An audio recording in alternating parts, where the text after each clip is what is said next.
एक देश के निर्माण में बहुत ही ज़्यादा ज़रूरी है कि आप आत्मनिर्भर बने और सेल्फ डिपेंडेंट नेशन बने। हम उन्हीं प्रोडक्ट्स को प्रमोट करें जो इंडिया में बनते हैं ताकि लोगों को एम्प्लॉयमेंट मिल सके। कभी सोचा नहीं था कि इंडियन रेलवेज जैसा एक सिस्टम बंद हो सकता है, वो हमने लॉकडाउन में देखा। इस समय कोरोना का दौर, प्रधानमंत्री अगर आपने देखा भी हो तो लोकल वोकल प्रोडक्ट पर उन्होंने बात की, आत्मनिर्भर भारत की बात की।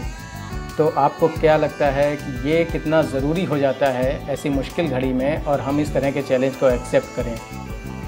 सर, ये तो राष्ट्र निर्माण के लिए बहुत ज़रूरी है कि आत्मनिर्भर एक राष्ट्र बने। अगर आप दुनिया के किसी भी विकसित देश को देखेंगे तो वो आत्मनिर्भर देश ही होते हैं, क्योंकि जो भी टेक्नोलॉजी अगर आपके देश में बाहर से आ रही है, कुछ भी सामान आप बाहर से ले रहे हैं, तो वो लेटेस्ट और टॉप नॉच टेक्नोलॉजी नहीं मिलती आपको। अगर आप देखें कहीं से भी आप कुछ बहुत अच्छी टेक्नोलॉजी लेते हैं बाहर से, आप सुपर कंप्यूटर ले लीजिए या फाइटर एयरक्राफ्ट ले लीजिए, वो जो टेक्नोलॉजी जिस देश में विकसित होती है वहाँ के मिलिट्री, वहाँ के एयरफोर्स को यूज़ करती है। जब थोड़ा सा हमको लगता है कि हाँ पूरा इसका फ़ायदा मैंने उठा लिया तब, लेकिन वही चीज़ अगर आप खुद के देश में और भारत जैसे देश में जहाँ पे टैलेंट की कोई कमी नहीं है, बस थोड़े संसाधन अगर मतलब वो प्रॉपर्ली अलाइन हो जाए चीज़ें, तो बहुत ही ज़्यादा फ़ायदा होगा देश को। और आई थिंक एक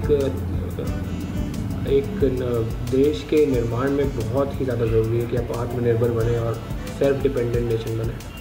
ये तो सच में बहुत ज़रूरी है sir, because till the time हम लोग अपने जो देश में प्रोडक्ट्स बने हैं उनको प्रमोट नहीं करेंगे ना, तो एम्प्लॉयमेंट कहाँ से आएगा। एंड स्पेशली अब कोरोना के टाइम पे तो इतनी जहाँ पे आर्थिक व्यवस्थाएं इतनी ज़्यादा तहस नहस हो गई हैं, तो बहुत ज़रूरी है कि हम उन्हीं प्रोडक्ट्स को प्रमोट करें जो इंडिया में बनते हैं ताकि लोगों को एम्प्लॉयमेंट मिल सके उससे।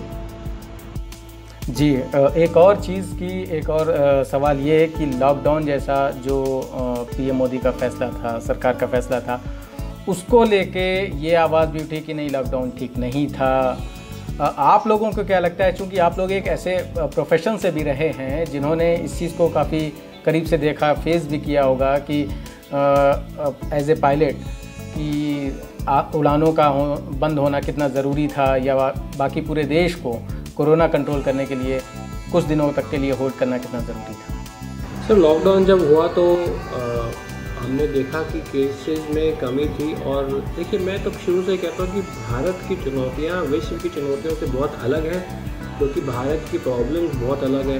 एक तो हम बहुत ज़्यादा नंबर्स में हैं, तो नंबर वन प्रॉब्लम हो जाती है कि वो भारत जैसे एक बड़े देश को रूल करना जहाँ पे बहुत सारे लोग हैं, विविध कल्चर हैं और इतने सारे वो लोग बोलियाँ अलग हैं, अलग अलग तरीके के लोग हैं, तो डिफरेंट चैलेंजेस अपने आप आ जाते हैं। और किसी भी अगर आप विदेश में देखेंगे जहाँ पे चेंज हो रहा है, वहाँ पे उतने लोग नहीं हैं, तो कंट्रोल करना उतना मुश्किल नहीं है। बट भारत जैसे देश में अगर लॉकडाउन की बात करें, कभी सोचा नहीं होगा कि मैंने कभी सोचा नहीं था कि इंडियन रेलवेज जैसा एक सिस्टम बंद हो सकता है, वो हमने लॉकडाउन में देखा। तो बहुत बड़ा स्टेप था और उसको एग्जीक्यूट तो बहुत अच्छे से किया था जब लॉकडाउन हुआ था, और उससे बहुत कंट्रोल भी हुआ था। बट इतना बड़ा देश है कि यहाँ पे और इतनी डेंसली पॉपुलेटेड जो हमारे टॉप के शहर हैं कि वहाँ पे जैसे ही लॉकडाउन अगर आप थोड़ा सा लोगों के ऊपर भी है, लोग अगर उतना एहतियात नहीं बरतेंगे तो कोरोना जैसी बीमारी बहुत जल्दी फैल जाती है।